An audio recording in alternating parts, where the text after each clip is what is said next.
नमस्कार दोस्तों, भाषा IQ एकेडमी में मैं शरद वर्मा आपका स्वागत करता हूं। चलिए आज के टॉपिक के बारे में हम आपसे चर्चा करते हैं। आज का टॉपिक है अभी हाल ही में 2070 तक का जो भारत का शुद्ध शून्य उत्सर्जन का जो लक्ष्य है, इस योजना को कोप 27 जो कि मिस्र में, आप हमारे पिछले वीडियो में ये पढ़ सकते हैं, वहां पर देख सकते हैं, वहां पर हमने चर्चा किया था। शर्म अल शेख मिस्र में कोप 27 का आयोजन किया गया है। तो वहां पर ये मसौदा, ये योजना पेश की गई है भारत की तरफ से। ओके, अब आज हम इसी पर चर्चा करने वाले, आखिर ये होता क्या है, शुद्ध शून्य उत्सर्जन लक्ष्य से क्या क्या बातें निकल के आई हैं, क्या इनके बारे में जानना आपके लिए बहुत ज्यादा जरूरी है। आज हम इसी पर चर्चा करने वाले हैं। ओके, तो देर न करते हुए चलिए शुरू करते हैं। वैसे तो कोप 26 जिसका आयोजन ग्लासगो में किया गया था, वहीं पर ही सबसे पहले ये बात, इसकी घोषणा हमारे प्रधानमंत्री जी के द्वारा की गई थी कि 2070 तक हम शुद्ध शून्य उत्सर्जन का लक्ष्य प्राप्त कर लेंगे। भाई लंबा टाइम लेगा, किसी भी चीज को अगर हमें खत्म करना है तो उसके लिए तो किसी चीज के लिए लंबा टाइम तो उसमें लगेगा ही भाई। कि तुरंत आज ही पॉल्यूशन को खत्म कर दिया जाएगा, ऐसा तो जरूरी नहीं है कि हो जाएगा तुरंत। टाइम लगता है किसी चीज के लिए। और साथ ही साथ कुछ जैसे कि उसमें बातें की गई, जैसे भारत 2030 तक जो है, जो भी विद्युत उत्पादन की जो क्षमता है उसमें 500 गीगावाट तक बढ़ाने का जो लक्ष्य है, वो कम कार्बन उत्सर्जन वाले स्रोतों का, उनके तत्वों का इस्तेमाल किया जाएगा। ओके, वैसे तो जैसे कि एनटीपीसी में आप कोयले का इस्तेमाल किया जाता है, तो उसकी वजह से क्या होता है, काफी कार्बन उत्सर्जन होता है, काफी ग्लोबल वार्मिंग होती है, जिसकी वजह से पूरी धरती पर बहुत ज्यादा कार्बन डाइऑक्साइड का फैलाव होता हुआ चला जा रहा है। ओके, जो कि एक बहुत बड़ी समस्या होती जा रही है, एक हीट क्रिएट करती हुई चली जा रही है। ओके, इसीलिए भारत ने कहा है कि 2030 तक कम कार्बन उत्सर्जन वाली हम विद्युत क्षमता को 500 गीगावाट तक बढ़ा देंगे। और साथ ही साथ 2030 तक याद रखिएगा, नवीकरणीय ऊर्जा, नवीकरणीय ऊर्जा बोले तो इसमें क्या बात कही गई है, इसमें यानी कि गैर जीवाश्म स्रोतों की बात कही गई है, जैसे कि वो सोलर एनर्जी हो गई, ओके, सौर ऊर्जा, विंड एनर्जी हो गई, पवन ऊर्जा, या टरबाइन जैसे कि विद्युत ऊर्जा हो गई। ओके, या तो समुद्र, ओशियन से क्रिएट, उनके धाराओं से क्रिएट होने वाली ऊर्जा।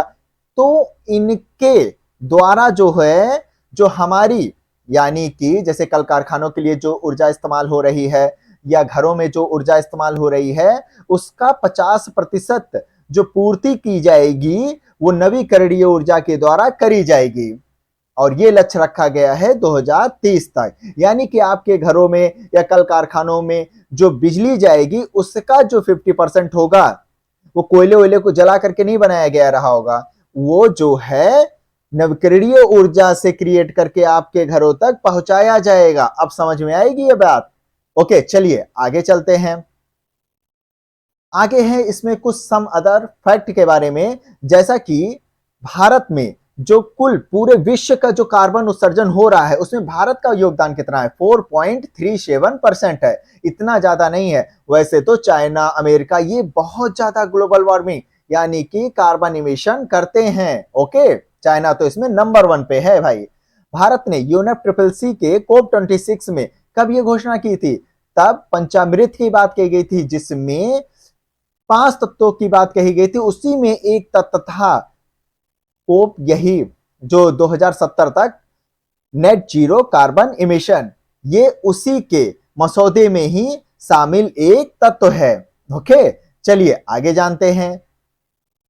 होता क्या है सर, आप इतना सब बता डाल रहे हैं, बता दे रहे हैं, तो इसमें ये बताइए शुद्ध शून्य उत्सर्जन आखिर आप क्या, मतलब ये होता क्या है, बिना इसके समझाए हम कैसे समझ पाएंगे। तो चलिए देर ना करते हुए इस पर भी बताते हैं। आप समझ रहे होंगे शुद्ध शून्य उत्सर्जन का मतलब है कि पूरी तरीके से कार्बन इमिशन को जीरो कर देना है, यानी कार्बन डाइऑक्साइड जो आपके द्वारा आपकी ऊर्जा की पूर्ति के लिए जो छोड़े जा रहे हैं, उनको पूरी तरीके से समाप्त कर देना, खत्म कर देना। तो बिजली कहां से मिलेगी ये बताइए, मोबाइल कहां से चार्ज होगा, दिक्कत आ जाएगी ना, विकास कार्य कहां से होगा, सब कुछ तो ठप हो जाएगा।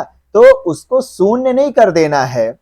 शुद्ध शून्य उत्सर्जन का मतलब ये नहीं है कि कार्बन इमिशन को बिल्कुल शून्य कर देना है, बल्कि किसी देश की जो भी उत्सर्जन की जो भरपाई है, कार्बन इमिशन की जो भरपाई है, जो ग्रीन हाउस गैसेस होते हैं, कौन कौन से होते हैं पढ़ा तो आपने होगा ही। कार्बन डाइऑक्साइड हो गया, मीथेन हो गया, नाइट्रस ऑक्साइड हो गया, एसएफसी गैसेस हो गए।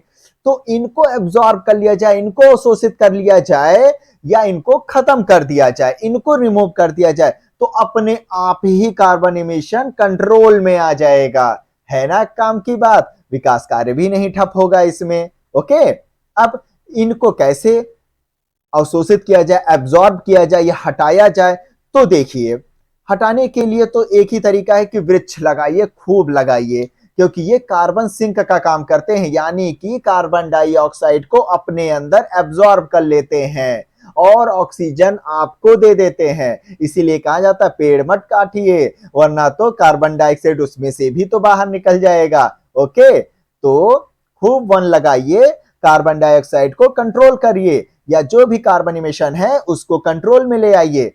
और दूसरी एक विधि है कार्बन कैप्चर या स्टोरेज जैसी तकनीकों का आप इस्तेमाल कर सकते हैं, उसके द्वारा कार्बन इमिशन को जो है कंट्रोल किया जा सकता है, यानी कि ग्रीन हाउस गैसेस को कंट्रोल किया जाएगा तो अपने आप ही उत्सर्जन की भरपाई हो जाएगी, वातावरण में इनकी जो शुद्धता है वो बरकरार हो जाएगी।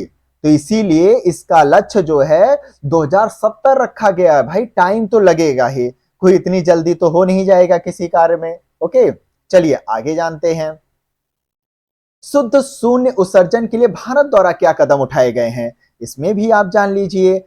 इसमें भारत ने वर्ष 2030 तक गैर जीवाश्म ऊर्जा स्रोतों से जो 50% स्थापित विद्युत उत्पादन की क्षमता का लक्ष्य की घोषणा की है। अभी जो मैंने आपको बताया वही यहां पर लिखा है। उसमें 40% का जो मौजूदा लक्ष्य है उसको ये और बढ़ा रहा है, और उसको वो तो भारत कंप्लीट करने के कगार पर आ भी गया है।